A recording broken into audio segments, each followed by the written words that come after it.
Hello, everyone, and welcome to the Build to Rent Network and our first in our new series, episode 1 in the Build for Rent podcast. Joining me today is our founder and CEO, chief executive leader of the vision, Alvin Taveras, and he's going to be introducing us to the Build for Rent model. Alvin, how are you today? Tim, I'm doing well. Glad to be here on the very first episode. It's a long journey to get to this point, but I'm finally proud to announce the Build for Rent developments and a lot of the developments that we have in this field.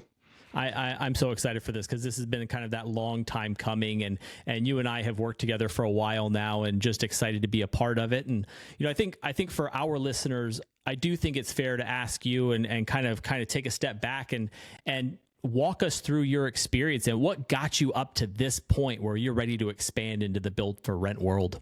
Yeah, one of the things that I find most important is just listening. So if you talk to people, if you engage with people, a lot of times people will tell you things that represents what 20 other people are feeling. And so that's actually how I built my entire business. So, my background is that I was an investor first, and I got a real estate license just for my own investment deals. And then people kept asking for help. And so people asked for help. And so I listened to what the issues were, and I would help them do that. So I would start helping them find properties to buy. Then it got to the point where they didn't know who the contractors to use. Like, well, I'm using contractors. Here, I'll lend the people I'm working with to help you out. Then they would have to sell it. They need property management. And then little by little, you started building out a whole network of individuals that I would then pair with the investors to help them solve their challenge. And then just by doing a good job working with them, I created my first company, which was at that time Cape Coral Investor Network. Okay. And all we were doing was helping mostly out-of-state investors identify properties, rehab them, and either rent them out or they would sell them, right? And that was a whole business model. It was an extension of what I was already doing. Then we got to the point where we were doing a good amount of volume, grew the whole business out. And one of my investors was like, hey, what about new construction? And my entire background, all of my experience was on rehabs, but I'm not going to let a client that had bought multiple properties from me before go to somebody else. So I was like, all right, let's try this out.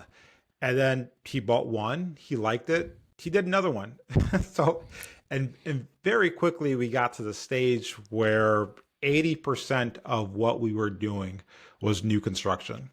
And we learned a lot along the way. And so some of the things that we've learned was that, new construction is a lot easier to identify. Finding a good property or rehab takes a lot of work, a lot of boots on the ground, a lot of failed attempts, a lot of offers, a lot of backing out, a lot of renegotiating. And so we found that, hey, we can work with builders ahead of time, pre-negotiate, get a good package over for our investors. Now we can sell the same model 22, 30, 40 times, sometimes to the same investors. Right. So like I had an investor who had a mandate of buying 12 properties per year. Mm-hmm. Doing that rehab stuff, I could help him find maybe 4 or 5 in the year. So he was always short of his goal. Once we switched over to new construction, now we could just find one model in the area he likes and then just buy 12 all at the same time. So that forced us to now change the way we were doing business. So again, we're doing rehabs. The market told us that it made sense to now go to new construction. And we did a great job of listening and packaging deals together for our investors. And that 80% of our inventory now became new builds. And the 20% were the only headaches that we had. So that's when the rebrand came in, when we changed over to Build to Rent. And so I guess I'll answer your question by saying, Build to Rent is basically horizontal development, where we're seeing the trend move away from just having to be in a major city. And now we're seeing a lot of people want to be further out in the suburbs. They want to have a little bit more space. They want to have more control of their surroundings. And we're seeing more of a move towards being mobile, where people aren't necessarily looked to being tied to a 30-year fixed rate mortgage at the same rates or as previous generations. People like the idea of being in an area for a couple of years, enjoying and moving on. And so with this trend, we're able to see a lot of investors get better returns on buying new builds than buying older properties. And so we're now at the stage now where we've blew this business out, and some of our investors are saying like, okay, this residential stuff, basically 1 through 4 units is cute. We've done a lot of business, but now we want bigger deals. And now we're seeing that a lot of these REITs, these family home offices, some of these larger buyers are saying like, all right, buying a quadplex is cute and everything, but like I gotta scale this thing up. I gotta go bigger. We're also seeing a lot of syndications put funds together, and they're saying, hey, we have this capital, we gotta deploy it. It would take us now more work to buy several single family homes. Let's just buy a development. At the same time, we're seeing a lot of our developers that we were selling their spot lot properties now saying like, hey, we also are building out communities now. And so it's a perfect fit between what we're getting feedback from our investors, or we're getting that feedback from our developer partners to say, hey, we got to create now the marketplace to where the build for rent communities are being held, where both the developers can put their developments and at the same time the investor can find the developments. And now this is now the next frontier. We already have about 14 developments already underway, already on our inventory sheet. We're adding a lot more, and we're solving the problems of the people that are coming to us with, right? That's all we're doing. Yeah. Yeah. And so I think that's the important distinction is, if you've come here to watch this, maybe you've come through the Build to Rent network and you know us from the Build to Rent side of things, that level of streamlined service, that approach that's brought from Build to Rent really shifts into Build for Rent very nicely, just at a much larger scale, right? Yeah, I would say 100%.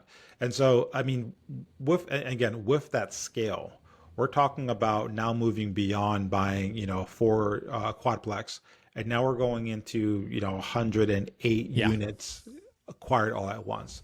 So there is absolutely, it's simpler in the fact that you're buying a lot of units all at once. There's also now the team has to be packaged and put together a lot more robustly because now we're taking over a community, right? So now, and so it's fair to say when we're working with our developer partners, and we're usually working with them at the very beginning when it comes to even identifying great markets to be in, the types of properties that community is looking for, expected rents. We're going through that with them at the beginning stage. But ultimately, what we have to do is as the property is being developed, and some of these are raw land, some of these are land with permits already on them, some are already at some stage of development. And we're working with our investors who are now looking for particular things, and with our robust inventory, we're now to say, hey, this development at this stage would be the perfect time. So our investors can take over or purchase the development at various stages of development. So if you want to take it over and hey, you want to buy the property and now hire the developer as a build for fee model, that's great. If you want to go ahead and put a deposit down and take over the property once the development is complete, we can do that as well. If you wanted to build a partnership and now, hey, when the property is stabilized with 70% occupancy, we can take over the property then. And we're also working with our lender partners. And our lender partners are now being able to be very creative as to how they solve for these challenges. So, for example, if a phase of development is completed, you're not going to be 70% rented right away. Right. So if our lender partners are what we're using them is saying, hey, what if, for the first 1 to 3 years, we just paid the interest on that development, which is going to be a much smaller number, which if you have a certain number of capital, you can ride out a year or two of less than desirable vacancy rate. Right. But by year 3, now you're going to be past your 90% threshold, where now your income is going to obviously surpass your expenses, and now you're in the profit. So you're going to be probably in profit the entire way through, but your expenses are going to really kick in a few years out at that same period where your expected income is going to be at 100%. Yeah. So, I mean, what I'm hearing and what we've talked about is, just increasing that optionality for investors. So if you want to come in and you want to buy one duplex, triplex, quadplex, great. If you want to buy multiple, we got you there too. But now guess what? If you want to buy all of the duplex, triplex, quadplexes in a community, we got you there too. And I think that's some of the secret sauce to the build to rent model, and now the build for rent model, is it's not just an exclusive list of properties. It's this whole ecosystem. It's this whole package that you work relentlessly to put together for these investors, so that they're not just reaching out to you to say, hey, I need access to your properties. Like you said, with the lenders, the relationship with the lenders, the access to the property managers, the advantageous terms that you're able to put together by working with that group as one in some of these deals. That's one of those key unique benefits that increases returns for investors that they can come to expect from build to rent, and now they can expect from build for rent. Yeah, and I think a lot of times there's also a huge benefit for the developers themselves. That's true. Where if you're a developer, you're someone who probably likes to being on the ground, getting things done, yelling at contractors. You're in this state of like continuous action, and you're very focused at what you're doing. And the part that maybe, again, and most of our builders, our smallest builds less than 30, right? Our largest builds over 1,000 units a year. And so we actually work with some of the big national players as well that are, some of the 1, 2, and 3 largest developers in the country. So, but they have a core competency. They have what they do best, which is, building, developing, acquisitions of land, that stuff. It's the marketing, it's the investor network, it's the packaging of the deal. That's the part that they're missing. So they can develop a great property, but they don't have that built-in investor network that they can now pitch it to. So it always seems like a one-off. And a lot of, your brokers and agents out there, they're not specialized in this field. They don't have a load of people reaching out looking for that specific type of property. It may be just part of their selling list. They might sell a gas station, and now they're trying to sell a build-to-rent community. Right? So versus for us, all of our developers are building specifically build-for-rent communities. All of our investors are coming in looking specifically for the build-to-rent, either properties or communities. So it's that marketplace of people who have that very specific focus. That's where they're going to, and that's even yourself. You're a district manager in this field. You're the vice president now of build for rent, and this is what you specialize in. Right. Someone wants to talk to you about rehabbing a property. You're going to say, hey, that's not my thing. That's not my jam. There's someone better to talk to about that. But this build for rent space, that's where I spent all my time focused on. I have the developer relationships. We know where the lands are located. We've ran the numbers already. And so when an investor comes in, we're getting straight to that point right away, which, our investors are busy, and it's funny when I was an investor and I would speak with an agent and they would ask me what I wanted to buy, and they'll turn to their computer and they'll go on the MLS. You're like, wait, what are you doing? Right. like, what are you doing? Why am I talking to you if you're just showing me the same thing I can find on my own? Yeah. So here at what we're doing is we're doing off-market deals that our investors can't find anywhere else, right? This is like, we are the source to find these types of opportunities, and that's what we excel at. And they don't want to spend a bunch of time like looking for things. Like day one of meeting with us, we can start now talking about these types of projects. We're going deep in the weeds right away. So it's a huge benefit just to save the time and have a very effective conversation with us. Yeah, it's so exciting to see a fresh take on just the real estate investment space. I mean, you're not running a company full of salespeople. Like, you're running a company that puts these deals together, and then you have these district managers and these roles in place to advise and consult on our process. And then you empower that investor with the knowledge to be able to select from this inventory of exclusive properties that they're not going to see anywhere else. And so much of that goes back to, this amazing relationship you have with developers. And when I think of kind of the developer relationship side of the business, right now, at this stage, there's so much opportunity in all 50 states or 48 states right now, if you want to put those constraints on yourself.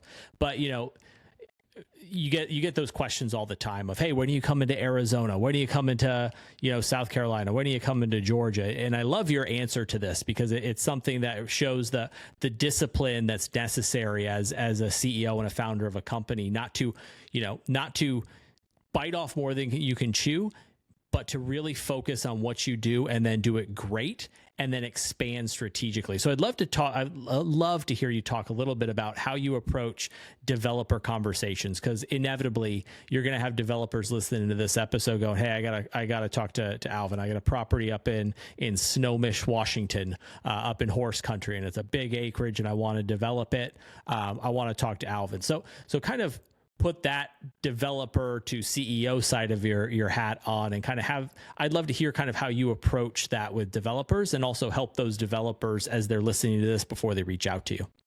Yeah. So we can help across the entire board, right? From the very beginning. So if someone's looking at, hey, like lot selection, right? Which areas, right? That we play that role there. And again, we're watching the trends, we're running the numbers on it, we're helping them isolate them. So a lot of times and there's different types of developers out there. So one of the big things is that when you're talking to like a new developer, someone who just has an idea, a certain pipeline, that's someone you're going to nurture for a while. That's going to be a long, educated process.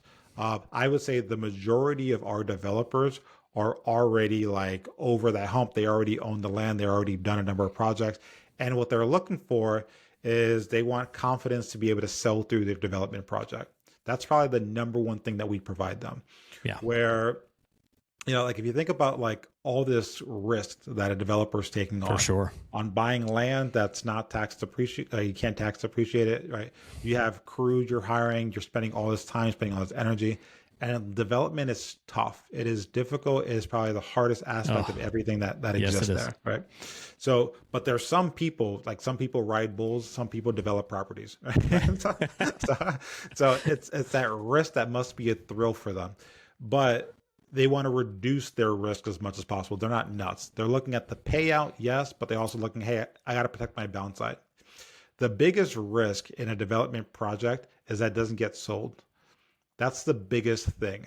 And so when we work with our developers, what we're saying is, hey, our goal is to sell that development as early along in the process as possible, right?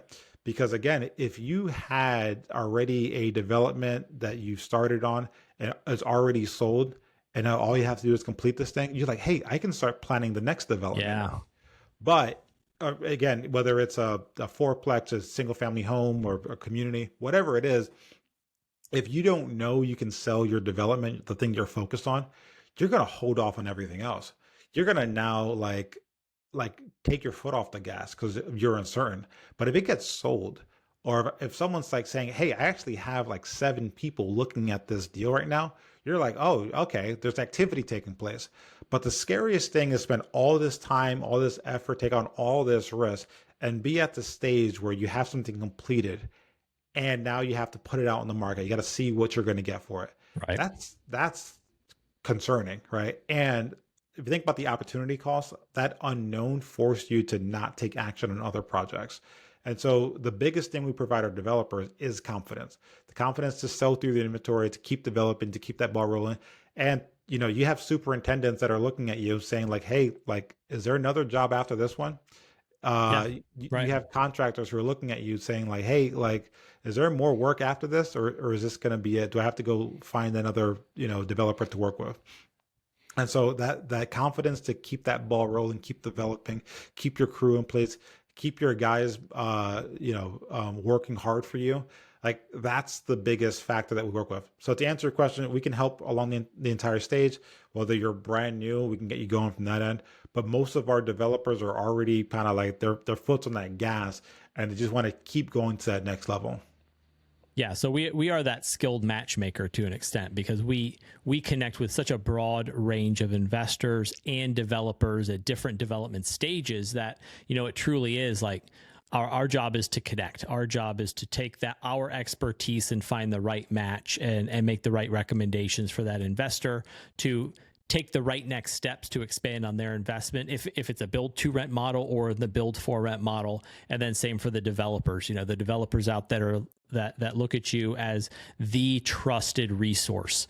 I think that's a testament to your hard work and your expertise in the space, and ultimately why this build for rent podcast, we're on episode 1 right now, but really our goal here is to talk to people across the space of community development. So this isn't just going to be you and I checking in regularly. This is going to be connecting with the lenders in the space, other developers in the space, all of these experts in the area to kind of pull back the veil for our investors, but then also create that clear line of communication.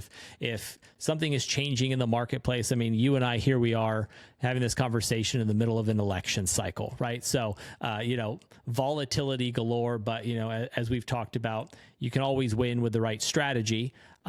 We're going to have this progressive conversation so that as macro forces change, as the economies of this space change, we're having that ongoing conversation to make sure we're keeping people updated on the right moves to make. Because the key is no matter what's happening, there's always a right move to make. You don't want to make the wrong move. You don't want to say, I've done this for 20 years and I've done it this way, because that's a great way to show me a big loss over the last 20 years. But I do think that, the goal here is that you and I are going to kind of take this initial episode and build on it by talking to leaders in this industry. Yeah, and I think there's 2 points, right? One is this actually came from talking to developers, lenders, property management groups, and feeling like, oh, we should have recorded this. Yeah. so, right. so that's kind of the formation of it. Is we have these conversations all the time. We just don't always record them. So some of the things are people that we've already spoke to, already know, already done business with. We're like, hey, let's have this conversation again, but let's record it this time. Let's make sure we can share this information, because we want to be the source people can go to get educated, to get more informed. The other part of it is that we want to keep learning. So Absolutely. I think a big part of it, successful people are naturally very curious. They want to learn more. There's like that initial layer that anyone can understand, but then there's that second, that third layer. And so a lot of times when we're looking to talk to developers, we want to go to the rationale. We want to go that layer deeper. And so even for our investors, our developers, you're going to be presented with a lot of options in life and in your projects. And so the key is when you make a decision, you just want to have a little bit more confidence behind it, and you want to understand why. So we're going to talk to a lot of different developers who are developing in different regions of the country, who have a different strategy in place. Some of them going really high luxury, some of them going more affordable workforce housing. Some are going to go, for larger bedrooms. Some are going to go smaller. Some are going to say, hey, let's add a garage. And so a lot of what we're going to do when we talk to them is figure out like, hey, why did you decide not to include a garage? Like, what's the benefit of offering shared parking space as opposed to dedicated parking space? What's the rationale in offering this versus that? And go that layer deeper and hear the psychology in it. And as you kind of hear us explore their thought process, you yourself are going to have a chance to do your own self-reflection and feel like, hey, I like this strategy. I like that strategy. I like how this works. And we're going to be talking to some of the developers that you have a chance to buy from as well, which is the other part of it. So we're going to try to go deep into not only their thought process, but the actual development that they're working in. And you might say, hey, you know what? I know the perfect fund for that project. I know the perfect project for that. I know the perfect outcome for that. And so that's kind of our goal, is to build that resources, have those conversations, and go that level a little bit deeper. Yeah. So we've talked a lot today about kind of where we're going, the progression of where we came from, who we're working with, what we look for. You as our founder, as the CEO, founder, chief executive leader of this organization, I would love to just kind of hear what are you looking at? Like, what's your vision over the next few years for Build for Rent? Because here we are today. We've got this inventory. We've got an initial inventory of 12 really interesting, compelling properties with different builders, and we're growing. This is the ground floor right now. So to be here at the ground floor, the future is exciting. But I'd love to kind of get your vision for Build for Rent over the next few years. Yeah, so it's 2 parts. And so I can answer that in two different ways, right? Yeah. So I'm going to start with the humble side, and then I'll Lead with go. humble. Love it. Well, so I always say this as I talk to myself a lot, and Yeah. there's certain things that I tell myself that you sound very self-centered if you say publicly. So I'm going to share you. I'm going to share publicly how I talk to myself, but I'll do that second. I'll Yeah. show Yeah. you the more humble side of it. So my origins was actually working with my father, doing a lot of rehabs, doing a lot of flips, and he's an immigrant. So everything he did, everything he accomplished was accomplished with his own bare hands, with his own strength, with his own Hmm. grit, all that grind. He Right. did it like that. So when all the family members were just renting out in New York, he bought a house. And he was looking to build upon that empire. And so he had a number of bakeries. He did a lot of incredible things that I witnessed him do. We also did a lot of rehabs together in Pennsylvania. Hmm. And he made the critical mistake of just, it was easy to acquire properties. He kept acquiring them. The problem was we weren't flipping them quick enough. So when 2008 came around and I was telling him that like, hey, we got to stop buying or we got to start hiring crews. We got to start hiring more people to get through these projects quicker. He got stuck with a lot of properties. And as a result, lost a lot of them, lost the bakeries. And it was a very challenging time for us. And again, this is me watching my idol kind of fall from grace. And quite frankly, my father never reached those heights again. Yeah. So I saw that firsthand. And so like, if you ask me like what my why is, it's my why is to educate myself, educate others, so I can help people avoid that situation that happened to my father. So, and I have this yearning feeling in my body that my father didn't think that I knew what I was talking about. And so I have to now demonstrate him through my work that yeah, I'm helping a lot of people out. I'm Right. helping them build their wealth, build their portfolio to almost prove to my own father that "Man, I know what I'm talking about." Yeah. Right. So you should listen. And so again, that's my own personal why. That's kind of what motivates me is I want people to avoid that situation. Yeah. And so the other part of it, that's my humility side. That's, I want to help investors. I want to help developers. I'm driven in that capacity. The other part of it is I'm extremely competitive. Yeah. And so that doesn't mean it doesn't go against the value oriented, but it means that I don't like thinking of things as far as limits or capabilities. It's reaching as far as you can, and then if you got to scale it back a little bit, make it as temporary as possible, and then reach again. And so when I was doing Cape Coral Investor Network, there was a time period where I had to figure out clearly what I'm doing doesn't align to where the company's actually doing, focus on new construction properties. And then I read the book 10X by Grant Cardone, Right. which is a very influential book to me. And I don't care how you feel about him as a person, that book is It's phenomenal. impactful. And it forces you to think beyond what's right in front of you. And so he was talking a lot about when you're creating a business, don't think of it as what's your competitive advantage, what slice of the pie can I take, what do they do good, what do I do good, like where are the weaknesses. Don't think about that way. Think as far as like market domination. And a lot of that has to do with, hey, how do you convey your message as quickly as possible? How do you offer the most amount of value to your consumers? And at the stage, it was like, well, the only like, if I thought of some like Taveras Group real estate or whatever, it's like, well, that's, that seems like I'm just going for a slice. Right. But if I call myself essentially the category name, which is this is the build to rent category, build to rent. Let's go after. Let's go after the whole pie. Let's go after the entire industry. This is for me a blue ocean strategy where there's no limits to how we can go. There's absolutely no reason why we can't be 50 states. We're already expanding beyond Florida at this point We now. are. There's no reason why we can't be international brand. There's no reason why we can't be that marketplace for build to rent, build for rent communities and properties. And so that's the long-term vision. There is a lot of thoughtfulness.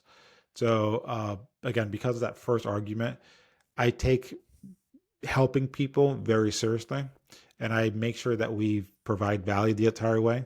And I also want to make sure that we're packaging things in a way that it's clearly a far superior product than what anyone else could put out there. So those are the mandates that I put on myself, and that's kind of like the weight that I put on my shoulders. But that's kind of like if you think about like what's my driving force, is all of those factors. I don't like being second place. I don't want to think small. I don't want to be have a lower output than what I'm capable of putting out there. So my goal personally is to maximize my potential, and that's what we're going after with this endeavor. And again, that's on a personal note. I also have a team that I have to feed that I'm very proud to pay out. I'm always proud to hear success stories from our investors, and it's that collective vision that I think is what is going to take us to that next level. Yeah, when you and I first met, like when we had our first conversation, my background is 20 plus years corporate executive focused on M&A, right? So just in that kind of world, I've spoken to hundreds of CEOs over the years, not only in real estate, but across service and hospitality and tech and just kind of the full gamut. I've been very fortunate to have that background that led me here. But I will tell you, in those 20 plus years of conversing with CEOs, and then later in my career, doing a bit of coaching to early stage CEOs with startups, I will say that differentiating factor that you just conveyed is that recipe for success and why you and I are here today. It is that understanding that ultimately you are a humble servant leader here to support your people and support solving the problem. But there's also the dotted line to ... and world domination, right? And I think that's that secret sauce, again, to get back to that, of like, it is about helping people, but the amount you can help people doesn't have a ceiling, and you understand that, and that's how you're approaching solving this problem.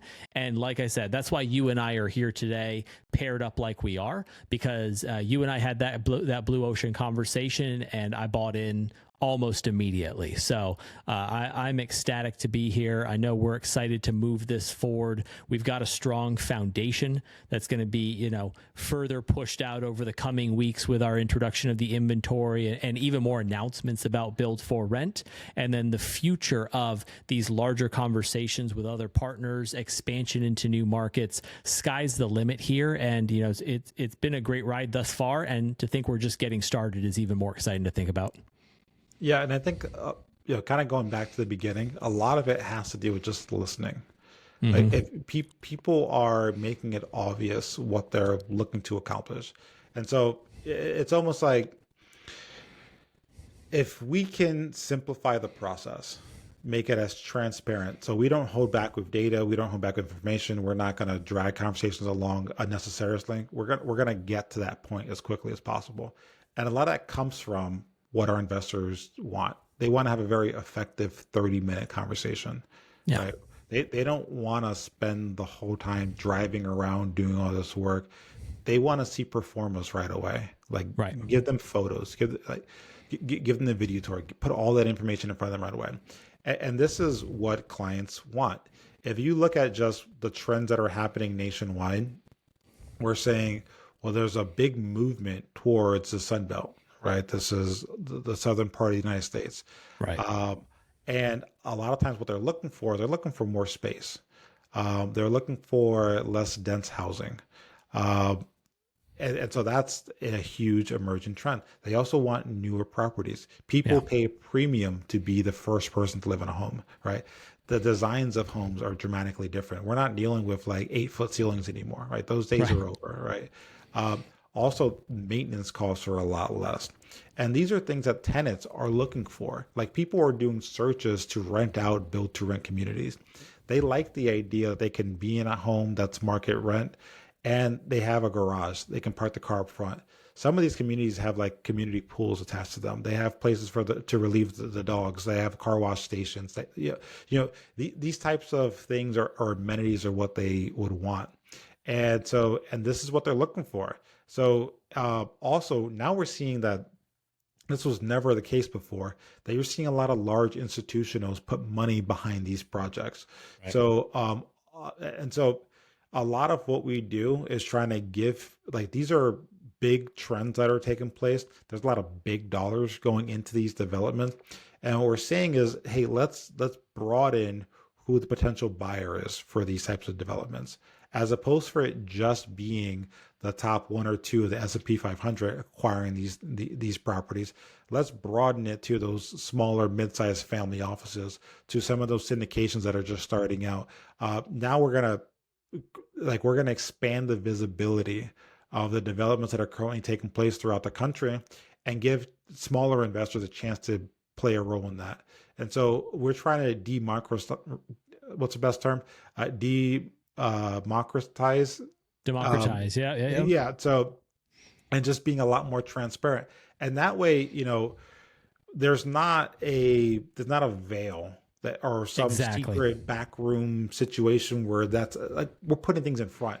And a lot of it is part of this podcast is putting more available out there. If you do searches for these things, they're nothing really available. So we're putting more information up front. We want to welcome in more of the population to get involved in these deals. And I'm a huge fan of real estate. I became financially free because of real estate. Real estate is such a powerful tool and widely underutilized. And so part of what we're saying is, same thing I'll tell my uncle, I'll tell my father, I'll tell my brother, is like, hey, we got to think about how to maximize the benefit of real estate, because the wealth created here is, I think, far better than any other alternative. The challenge for them is always all the uncertainty and the how. And that's what we're trying to address. That's what we're trying to make simpler.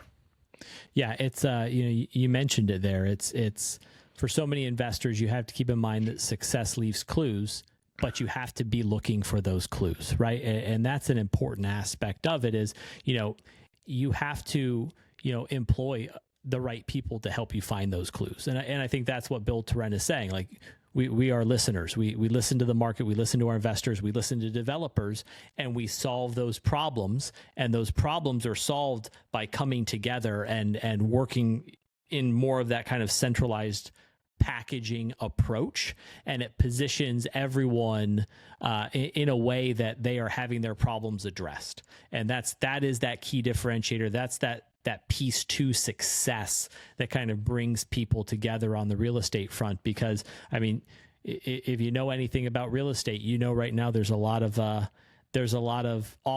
empty office space and office space about to be defaulting right now.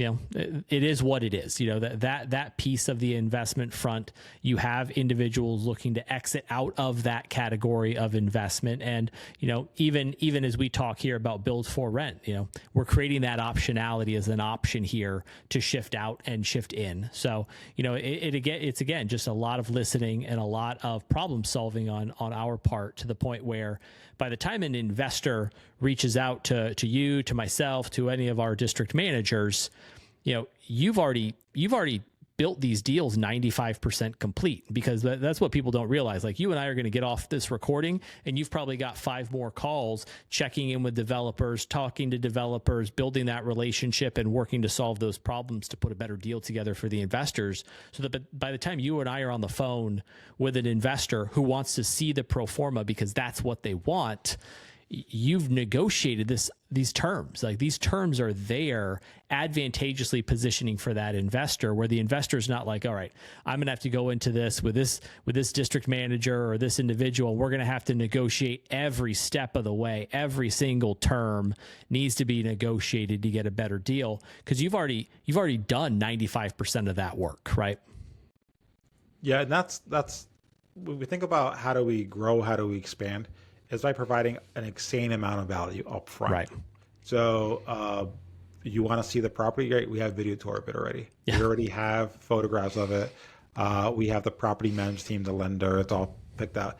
And then we because we're doing so volume oriented, we've negotiated better pricing.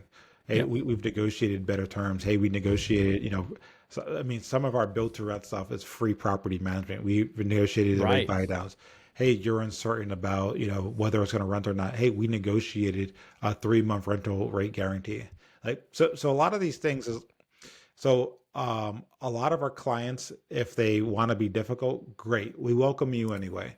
What ends up happening is they kind of hear what we do and they're like, oh, that's too easy. Let me go ahead, and there must be another path that if I apply a little bit more work, I can get a better deal. and they'll go search the universe, they'll go Yes, do they all this will. stuff. And you see that they'll come back 3 or 4 months later and say, yeah, okay, I'm ready. Yeah, I missed 3 months. I lost 3 months of opportunity, but I'm ready now, right? And that's a lot of what we're fixated on is, our goal is we want to help our investors build their portfolio, but as quickly and as streamlined as possible. We want to reduce the brain damage that it takes to become a real estate investor. And, it should feel good, right? You should feel Yes, excited. it You should. should feel happy.